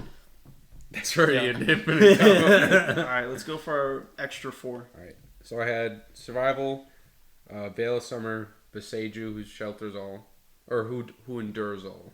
good one. Collector Oof, Sylvan Library. Oh, fucking collector. Oof. Dude, I forgot about Oof. Oof is Oof. pretty good. I forgot about Oof as well. I got Veil of Summer, Survival, Beseiju, Eldritch Evolution, and Sylvan Library. Yeah, Eldritch is up there. It's just I alright. said Veil of Summer, Beseiju Who Endures, Sylvan Library, Carpet of Flowers, Birds of Paradise. Carpet and Birds. Why do I always have much different picks than you guys? I picked Birds of Paradise, Survival of the Fittest, Beseiju Who Endures, Protean Hulk, and Finale of Devastation. Finale, yeah. Finale is also a good one. There's just a lot of good green I, cards. I think Eldritch is above Finale. I think the 2 or less is the These are main really reason. big claws. Yeah. You can cheat in a lot of goodies. I will harken back to the fact that I don't play a lot of green. Because Yes. I did have to ask Bryce, what's the payoff for mana in green? Is it Finale Finale? Devastation, yeah. Yeah. It also hits graveyards, which you can pitch cards Survival and be like nonchalantly put a win con in there and then Finale, Yeah. get it back. I will say, Carpet was nowhere near the top 5 for me. Same. I don't play green. I just think Carpet of Flowers is way too conditional these days, Yeah. and with I'd never seen it do enough. it's You not. know, I mean, when I first started playing the format, it did a lot. Carpet was huge, Yeah. but then like now I think that just like blue is not, Everybody plays more greedier mana bases with 5 colors. you're not playing islands Yeah. if you're playing. I'm not gonna lie, for this green part, I literally looked at my Kenrith list. I'm like, which are my favorite cards? What are the best cards in Kenny? What do you guys think about Protean Hulk? That's what I put in my top 5. I mean, like, I think, like, a couple years ago, you asked us top 5 green cards. Hulk's number 1. Well, because it's Flash, correct? yeah. But like, I think Hulk's fallen out of meta, and like green has taken the place of more like a proactive strategy.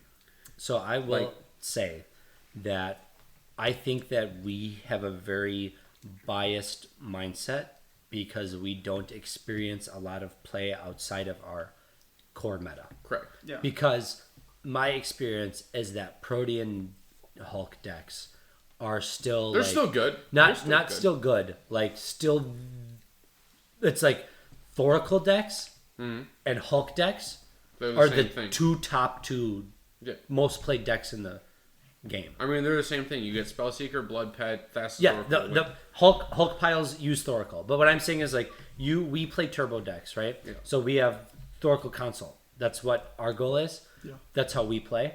But like everyone I play with online, they're doing Hulk piles, and I think that just comes from our inexperience as players. Like we play in a local meta, and it's what we see in a local meta. We don't see any Hulk decks where we're. I wouldn't say inexperienced No, because you- we were still playing when Hulk Flash was a thing. I'm not saying inexperience as in we're inexperienced playing Against Hulk decks, but I'm just saying it's I'm saying fallen we're out of in it. like we don't have a lot of experience outside of our meta. Like we play in a local meta, so what we consider in the meta is not maybe the overall community right, but we of still CEDH. watched like the top tier. I know, but I'm saying stuff. you said that Hulk is out of meta, but I don't. It's not. It's the second most played archetype in CDH. From I think what Razakath is before Hulk. I mean, there's I'm a on lot that of train. there's a lot of Hulk decks that Play Razakath. Yes. there's a lot of Razaketh decks that have Hulk lines. Yeah. So But I think Razakath as an archetype ranks higher than Hulk decks. I think there's a debate there. Yeah. I don't think so. But I also think it's hard for us to know because like we don't you have said- Hulk players yet. Yeah, we don't have Hulk. We don't have Hulk players. Kevin we're played with. Hulk for a little bit and said, "Yeah, this is garbage." In Thrasios He have dropped it really quick for his deck. for his Let deck. me clarify that. I mean, I don't know. I see Hulk like constantly online. yes, I know it's prevalent. Yeah. So I just think like I don't think you can say it's out of meta. I think you can argue maybe it's not top 5, but it makes it for me just because decks are built around Protean Hulk, and there's a good reason for that. Yeah. Yeah. I mean, it wins the game. but I wouldn't say it's top 5. Like, I agree with you. I shouldn't have said it was off meta. I'm just saying it's not, like you were saying, to our specific meta. I'm just saying, personally, it's not in the top 5. There's so many other good green cards that allow you to win more, like Survival of the Fittest or Stop Your Opponents, Collector Oof. I think Green's best ability is winning through creature combo. It doesn't need to play a non-creature spell to win the game. Or it's a support color. I think green is a very good support color. It's really good for ramp. Yeah, it also wins through rule of law, like easily, like kind of like butter. I mean, it depends on. It depends on what you're playing. Any other comments on green? I don't think so. Beseju's broken. Yeah, I think that was everybody's third slot, right? Okay, yeah. Technically so we should not actually a go through green the card, slots. but So, like, at least my number 1 Veil of Summer, 2 Beseju, who endures. Oh, you had 2. 3 Sylvan Library, Carpet of Flowers. Birds of Oh, Paradise. Sylvan Library, not in my top Yeah. 5. I also put libraries with me. I put library. Yeah, I like think library. You guys all have library? Yeah, I think if you playing green, you're always playing library. It's too much of a card advantage engine. Yeah. I think carpet. Going back on this is like a pretty big deck track, but I don't think it ramps as hard as it used to. But I think where it shines is playing against stacks decks. Like if you are playing around a Blood Moon and a Null Rod, it's like, oh yeah, I still can give you some colors. You have colors. And you're like, Yep. I can still play D2. You say. Yeah, I think maybe my birds pick might have been the spiciest. Did you have birds on your list? I had it originally, and then Kevin talked me out of birds. Really? Yeah. I haven't talked you out of it? Yeah. I don't know. I just find I feel like dorks need to be represented in green. Birds It's why was my number 5. it's its most powerful, it's one of its most powerful effects is being able to ramp without needing to use artifacts. I think Collector Oof is just more powerful. Oh, oof! We forgot I about think Collector oof. Oof is Yeah. just more powerful. Oof is in such a general. powerful. I would argue that maybe I could switch out birds for oof. I think I still stick with Hulk and finale. Yeah. All right, I I think think that's it for green. that's it for Yeah. colors and the color Yeah. pie. Mono brown. Finally, we have. But before we artifacts. transition, Oh no, not to this Yes, again. my Brown, favorite part. your favorite segment. It's so my favorite segment. your Spencer's hell yeah, brother. All right. So, this week we have flavor text on the date. You will earn your death, Volrath. Oh, I know this This one. is an easy one. Yeah, this is. Oh, shoot. Let me You guess, it's a will kill earn- spell. No, it's not. Nope. It's a reanimate spell. Oh, It's reanimate. Yep. Yeah. What's oh. that? Hey, Spencer. No. What's that? Oh, it's from a set specific. Well, since the one I have the Graveborn special foil edition, so I'm Correct. going to say that. Okay. Yep. That's the card. Holy shit! Spencer's That's too good. good. You guys suck. I don't know. Read the flavor text. cards. Easy. The only Quick and flavor easy. text, the only No, I flavor gave texts you- I'm good at are very controversial flavor texts that have to do with like cards that have been banned from Magic's history. Moving on to mono brown Yes, artifacts. artifacts. What do you guys have, Spencer? All right. My number 1 was Mana Crypt. Okay. That's my number 1 as well. I had Null Rod. I had LED, Lion's Eye Diamond. I originally had Crypt, but I swapped. LED opens up so many weird combo lines that its value, other than just, oh yeah, free mana, is worth more. It's good in breach decks, but Mana Crypt's played in every deck in CDH Yeah. virtually. Almost Even every single decks deck. that play Null Rod, I saw they have a mana. Yeah. Not lately, because a lot of guys are going with this like really slow stack strategy. But Really? like, With a Null Rod? I have seen them with Null. Because I feel it's- like they would take a Soul Ring over a Crypt, because Crypt will always ping you for 3. I don't know why. I'm just saying this is what I've seen. Just an observation. Yep. Okay. yeah, I think that Crypt is just one of the most powerful effects. Like zero mana ramp. Yeah. Yeah. It's a good card. It's Yeah, It's free real it's estate. not. It's not. It's free real estate. Non-conditional ramp, I think, is really important. Yeah. What did you do? You want to argue for Null Rod at all? I think that's a horrible number 1 choice. Why? Because Your artifact can't work with Null Rod in play. okay, Cool. name the amount of decks you can play Null Rod in. But when it does hit the field, like it's very impactful. That's what I'm arguing about. Null Rod is in my top 5. Yep. I would just not put it number 1. Yeah. I had LED originally, but Null Rod I was like, yes, it doesn't have the amount of like quantity in decks, but the decks that do play and it slams this like turn 1, the amount of strategies that it turns off is just crazy. Yeah. I think the board, like the impactful board state that Null Rod provides, is bonkers. Yeah, I think that LED is good. I think that it's suited for a specific archetype. LED is same as Null Rod in my top 5, but it is not worthy of number 1 to me. It does not do something. It does nothing. Gerald to No. Yeah, I think it's a good card. What was the flavor? Get parry that. No! Name your flavor text. Well, you didn't say the quotes. It's 2 quotes. It's Gerard to do. There you go. That's it. Something, and then it. Two. Oh, the quote for Null Rod? Yeah, who's the second person? It's Gerard to. Joyrod? No, it's not Joyrod. It's not Joyrod. Anyways, what was your guys' other 4 cards? Yeah, Because I feel like this is gonna be very, very similar. My other 4, I have. To Hannah. Yes. I have Mana Crypt, Who died LED, promptly after Null Rod. the fall. Let me to my 4. Okay, sorry. Alright, so I have Mana Crypt, LED, Null Rod, and then for my spicy picks, I have Wishclaw Talisman and Chrome Mox. Chrome Mox, okay. I think Chrome Mox. I'll argue Chrome Mox. I think Mox Diamond is strictly better than Chrome Mox. I think you're dead wrong. Having a card in exile and a card in bin is just no. Let's keep going over the choices. No, he's All right, done. hold on. Let everyone name their 4 cards. No, I'm gonna fight Adam. No, I want to fight Adam today. I want choices. Go ahead, Spencer. Number 1 is Mana Crypt. Number 2 is Mox Diamond. 3 is Chrome Mox. 4 is Jeweled Lotus. And 5 is Soul Ring. Fuck. Jeweled Jeweled Lotus is Lotus a pretty is- good All card. right, I got Crypt, Mana Vault, LED, Jeweled Lotus, and Petal. Okay, we can all agree Vault sucks. What? Bad pick. One mana get 3, and you get to hold on to it? Okay, Mana Crypt, 0 mana, get 2. It's already on. No, but you paid a mana to get that, so it's 1 mana, get 2, not 1 mana, get 3. All right, I have number 1 Null Rod, number 2 LED, number 3 Mox Diamond, number 4 Graph Digger's Cage, number 5 ISO Stick. What? Whoa, these are some spicy picks. Graph Digger's Cage? Oh yeah. You are... Magda's been really like... wait.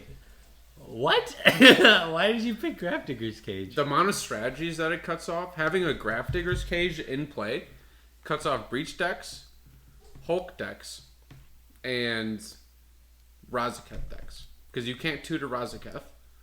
Or you can't bring back Razaketh. I'll just hardcast him. You can't play cards with Breach. You can't Winota in cards. I mean, Graph Digger's Cage is good, but like in artifacts, it's by far not like the most. From artifacts, I chose like the viewpoint of what impacts the game the most. It's funny because when we talked about how we evaluated cards, I I talked about how I only care about game impact, and you talked about you only care about what helps progress you. And then in the I'm here game. like we're both like pieces. We're both like swapped in this. No, I just don't think. I don't think that Graph Diggers. I mean, it impacts the game. I will not argue that it does not impact the game. I just don't think it like in artifacts. Like it's like one of your last slots. You know, if you're playing stacks, it's played early. But like every deck isn't running Graph Diggers Cage. I will say more decks should run Graph Diggers Cage. It's underplayed. It is underplayed, but I don't think that it's. I played in a few of my decks. Yeah. And I also had ISO Stick, which none of you guys had. Yeah, ISO Stick, I feel like has been It's less old. prevalent. It's been old. That's a It's an boomer. OG combo. It's an and OG it has combo. not been showing up as much. That's a boomer pick. You'll see it in like Shorkai, but like I can't name It is a boomer pick. It is a boomer pick. But how many times have like I seen it in the last few months. A week ago when I put it in my deck. That was about it. how many times have you seen it go off and not win? Oh, that's I mean, yeah, but you got to get it off. True, but how many It dies times, to removal. how dude. many times? normally it just doesn't even hit the field. I've If seen it it. hits I've the seen it field, go off and the person not win the game that turn. Yeah, but They'll they sit there and they'll try it every single turn, and you'll be like, Yeah. What about my picks? You guys got any controversy with those? Wish Yeah. Claw. I like it, but I don't think it should be top 5. It's a tutor, baby. I think Mox Diamond should be before Chromox. No, Chromox is infinitely better than Mox Diamond. Why? Because how are you going to guarantee you... How many times do you pitch your land with Mox Diamond and then don't draw another land? All the time. I'd rather have a Rainbow Rock than a card exiled from my hand. Because with the rock, I can exile, or with the card and How many times do you have a Mox Diamond and you hold on to it with one land in hand, saying all I need is to draw another land? Never. I always pitch it to Chromox or to Mox Diamond. Yeah, Rainbow's always better. 100% of the time, Rainbow's always better. Oh, like you pitch your first land to the Mox Diamond? Yeah, always? 100% of the Yeah, time. but then no. What I'm saying is like you do that, and Yeah. then you're like, okay, if only now I just need another land, and you never draw into it. Chromox That's fine. gets Because you would just have one land that gets 2 colors at most, when you could have a Rainbow okay. land that gets you Where all if you had a colors. Chromox, you'd have 2 mana that turn, but instead you have a Mox Diamond, so you only have 1 mana instead. I would much rather pitch a card that doesn't, because in your hand you're always going to have a card that doesn't help you win the game that turn, that you can pitch to Chromox to give you that extra mana, and then you don't need to lose a land, something that your deck is 70% spells and 30% lands. Not always. I don't want to exile a card. I'd rather pitch a card in my graveyard. A land. You'd rather pitch a land. Oh, yeah, that helps me with breach I know. lines. What I'm saying is like Chromox is just inherently online way more times than a Mox Diamond is. Because you only have like 30 or so lands. You're looking at 30% versus 60% of can I pitch something to this? But that's a good point then that Adam makes, because if you're going to have a higher percent that Chromox is more playable than Mox Diamond. But here's the bigger problem. Yes, a Rainbow Rock is important. Like I get that. The colors is important, and the exile versus discard is very It important. is important. Because if you have your hands and all you have is the god hand of win cons, and you're like, okay, I can get mana, but I have to lose a win con, or I have to lose a utility piece. There's no getting that back Sure. from exile. Sure. No one plays pull from eternity. You know how many hands I have to pitch that have a Mox Diamond in it because I only can generate 1 mana and can't do anything with it? It's the same thing. You know how many hands I pitch with a Chromox in it because I have to exile a card from my hand? A lot. And he has all artifacts. Same point. I just don't. I think that Mox Diamond. I think that when you're putting Mox into your deck, you put in a Chromox before you put in a Mox Diamond. Well, duh. It's a good card, but I don't think it deserves a slot over Mox Diamond. Anyways, I don't think you heard what I said. I did hear what you said, but I'm go did 8 brain go burr. Did anybody else have any controversial picks? I'm the only controversial one. I had vaults. Mine were. Oh, yeah. Man of Vault sucks, dude. Yeah, I'm sorry. How is it bad? It's not that I don't it's think bad. It's just. I would it's just not rather as have a good. Mana Crypt than a Mana Vault. I'd rather have a mana vault. Than a Mana I Crypt? would Oh rather yeah, that's have- Adnaw's turn 2, easy. I think Okay, if you have the ability to cast a Mana Vault, Yep.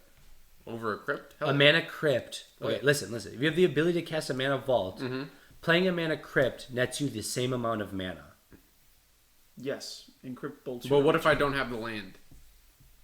Crypt might. Then how are you playing the Vault? What if I don't have the second land? Because I need 5 for Adnaw's. And if I untap with 2 lands, I have 4. Where's my other land? Mana Vault helps you the subsequent turn, sure. Yeah. But what I'm saying is like You play it turn 1. like and- as a rock, it costs you a mana. It nets you 2 the turn you Vaults play it. for combo decks does almost the same thing as a crypt, in my opinion. Yeah. Because on combo turns, you're gonna play it for 1. It's gonna tap for 2. That's the same as a crypt. Yep. On non-combo turns, you can put it out there as a value piece and just sit on it and use it when you need to. Sure, crypt you can use every single turn. That's the thing. But there's also that coin flip, which is super relevant. If you get bolted 3 times, that can severely lessen like a Naus, or if someone's playing beat stacks. Yeah, I just don't play Naus. I don't Well, have that's that user problem. error, isn't it? But other than that, no other controversial picks, right? All right.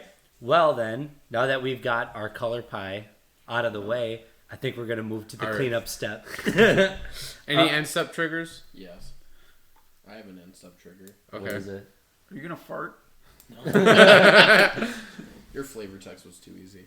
I know. I have one for everybody. Okay. There is no glory to be gained in the kingdom of the dead. Erebos? No. It is a cEDH playable card. What is it? There is no kingdom to be gained. There is no glory to be gained in the kingdom of the dead. This is in Kenrith or in? No, it's in This Godo. is in a few different This decks. is in Godo. It's a red spell, right? It Yeah. costs 4. I have no answers to this. What do you think it is? I mean, you have priority though, right? Hey, wait, hold on. Read it again. There It is is. no- There is There no is kingdom glory to be gained in the kingdom of the dead. There is no glory to be gained in the What does kingdom the of dead. card do? No, not, that like, is, not like in general. Is it like a reanimator? Is it ramp? no. You. That's too much of a hint. Yeah. There is no glory to be gained. Well, in I'm the out of kingdom this the one. dead. I have no idea. It's played in a few different decks. I should know this. Is it easy or harder one? It's It probably. should Probably actually hard. be kind of easy. I'm tapping out on this. I feel like I wanna get it though. I have to give up. You gotta say something. It's a land. It is a land. It's the Blood Keep from. No, It's a land. That was it is a land. Did we give in to Spencer? Oh, No. is it Dwarven Ruins? No, it's No. not Dwarven Mine. Oh, It's from Kamigawa, correct? No. then give it to us. Yeah. What is It's it? Ancient Tomb. Oh, Damn it! that should be easy because the ghosts on the shit. nice. Well, I failed. Yeah, Spencer is now the king of flavor text. yeah. Spencer now has to do the flavor He's text always everything. been the king of the flavor text. All right, cleanup step. Is Yeah. All right, So, cleanup to step the cleanup resolves. step. Back to cleanup step. So yeah, guys, this is the end of our episode for podcast 4. Like Hell yeah. always, we're gonna have a few links in the description. Make sure that you guys join our Discord. It's been growing every day. We're getting Yep. more members every day, which is awesome. Yeah, we're gonna have that link. Spotify. DD. What else should we have? We have some other stuff too. I do just want to reiterate that on our Discord, we are now doing game days every Sunday. So if you guys want to come online and jam some games with us or other members of the Discord, every Sunday is our play day, and we have an event time for whenever that starts every Sunday as soon as you join. We're going to have some other links down below, like you said. Yep. We're going to have a link to the cEDH metagame project, as always. Make sure that you log all your games in there. It really helps the community out as a whole. We're also going to have a link to the deck list database so you guys can check out all the cards that we discussed today. They're practically in every deck that is on the database in those colors. So go in there, go play with some decks. Feel free to leave some comments down below on why our takes are super bad and why you know better. And we Thanks, are... Bart. we are always down to hear your guys' thoughts and opinions on those things sure. as well. You can even hit us up in our Discord, and we'll have some debates. Yeah, That's we what have a do new- all the We have a time. lot of debates. We have a lot of Yes. debates. Civil So discussion. that are less than civil. The less than civil. we are available on Spotify. Spotify link will be down below. Yes, And sir. we will also have a link to the Tier 1 Con website. A few of us are going to be attending that tournament this year in August. So if you want to have an opportunity to jam some games with us in a competitive setting to see how bad we really are, that will always be available. But other than that, Kian, do you have something you'd like to say? No, just peace out. Jam some games. GLHF. Good luck, have fun. All right. Thank you guys for tuning into this episode of the Sad Naus Goodbye. podcast. Yep. See you in the next one.